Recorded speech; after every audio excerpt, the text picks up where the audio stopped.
বড় ভাইয়ের ছেলেটা যখনই দেখি তখনই আমার বাঁধনের কথা মনে পড়ে যায়। ছেলেটা যে কি করছে আল্লাহই জানে। 2 লাখ টাকার জন্যই স্বামীটা আমার বাড়ির থেকে বের করে দিল।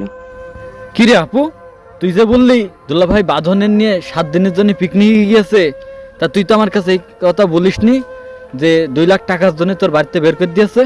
আপু এসে কোনোদিন 2 দিনের বেশি থাকে না, এই জন্যই থালি এইবার এসে এতদিন রয়েছে। তোর তো আমি ভুল বুঝলাম, তুই তো একটা ভালো কাজ করেছিস।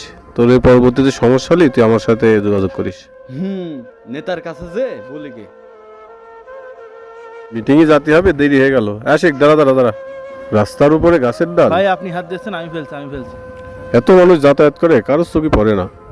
আপনার মিটিংয়ে যাতে দেরি হয়ে গেল। হয় রে। নেতা কিরে পিয়াস, কি হেস তোর? আমার দুলা ভাই 2 লাখ টাকার জন্যই আমার বোনের বাড়িতে বের করে দিয়েছে, আর বলেছে 2 লাখ টাকা নিয়ে তারপর আসবি। বেরো বাড়িতে বেরো, টাকা নিয়ে তারপরে বাসায় ঢুকবি। কতদিন ধরে বলছি তোর বাবার বাড়িতে টাকা নিয়ে আয়, তুই টাকা নিয়ে আসছিস না। তোর আর বাড়ি কোনো জায়গা নেই, এই ছেলে রেখে দিলাম। যা তুই বেরো বাড়িতে। না আমি মার সাথে যাবো। না তোর মার সাথে তো যাইতো না, যা বাড়ি যা, ঘরের মধ্যে পড়তে হবে, যা। কি যৌতুকের জন্য মারধর করে বাড়ি থেকে বের করে দিয়েছে? তোর দুলাভাইয়ের ঠিকানা আমার কাছে দে। দোকান তো ফুল ফাঁকা হয়ে গিয়েছে, আর কাস্টমারগুলো সব চিটার হয়ে গিয়েছে। বাকি নাই 1 সপ্তাহ করে 3 মাস দেখা করে না। এখন কি করি, ব্যবসার যে দুরবস্থা। বউটা তো মেরে ধরে পাঠালাম শ্বশুর বাড়ি 2 লাখ টাকার জন্যে।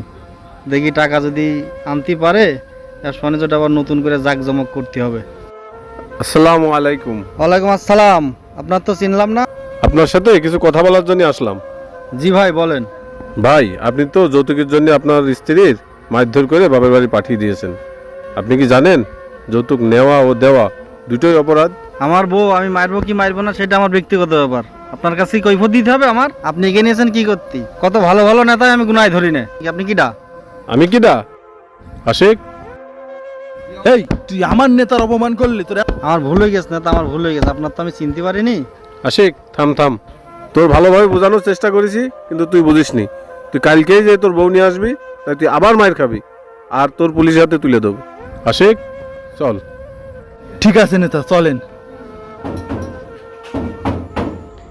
আপনি বাঁধন, আয় আমার বুকে আয়।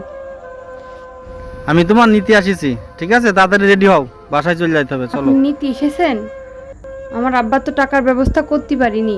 টাকা পয়সা কোনো কিছু লাগবে না, তাড়াতাড়ি রেডি হও, চলো এখনই বাসায় যাইতে হবে। বর্তমান সমাজে অনেক ঘরে এরকম দেখা দিচ্ছে, যৌতুকের জন্য স্বামী স্ত্রীকে মারধর করে বাপের বাড়িতে পাঠিয়ে দিচ্ছে, আর কোনো খোঁজ খবর নিচ্ছে না টাকা না দেওয়া পর্যন্ত।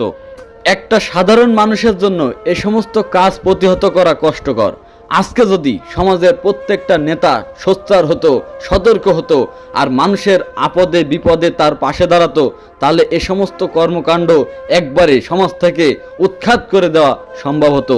তো আজকে আমাদের সমাজের যেইখানের যে নেতা আছে, সকল নেতাকে এ সমস্ত কাজের বিরুদ্ধে অবস্থান করতে হবে। একটা সমাজকে সুন্দর করার জন্য নেতার ভূমিকা অপরিসীম।